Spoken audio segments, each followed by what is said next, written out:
స్విమ్స్ ఆధ్వర్యంలో మంగళవారం కేవీబీపురం పిహెచ్సి పరిధిలోని సదాశివపురం సచివాలయం ఆర్ఏ గ్రామంలోని రైతు భరోసా కేంద్రంలో ఉచిత క్యాన్సర్ స్క్రీనింగ్ పరీక్షలు నిర్వహించారు. ఈ సందర్భంగా స్విమ్స్ సిబ్బంది క్యాన్సర్ వ్యాధిపై చిత్రపటాల ద్వారా గ్రామస్తులకు అవగాహన కల్పించారు.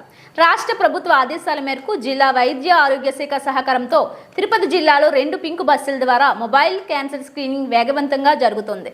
బీపీ, షుగర్ పరీక్షలతో పాటు పింక్ బస్సులో మహిళలు, పురుషులకు నోటి క్యాన్సర్ పరీక్షలు, మహిళలకు రొమ్ము క్యాన్సర్ నిర్ధారణకు మామోగ్రామ్, గర్భాశయ ముఖద్వార క్యాన్సర్ నిర్ధారణ కోసం పాప్ స్మియర్ పరీక్షలను ఉచితంగా నిర్వహించారు. మహిళలు, పురుషులు విశేషంగా విచ్చేసి క్యాన్సర్ స్క్రీనింగ్ పరీక్షలు చేయించుకున్నారు. ఈ కార్యక్రమంలో మెడికల్ ఆఫీసర్లు డాక్టర్ కటారి కుమార్, డాక్టర్ వాణి, స్విమ్స్ మెడికల్ ఆఫీసర్లు డాక్టర్ పద్మావతి, డాక్టర్ హరిత, సర్పంచులు రామ్మోహన్ వర్మ, అలివేలమ్మ, పంచాయతీ కార్యదర్శులు వరలక్ష్మి, మణి తదితరులు పాల్గొన్నారు.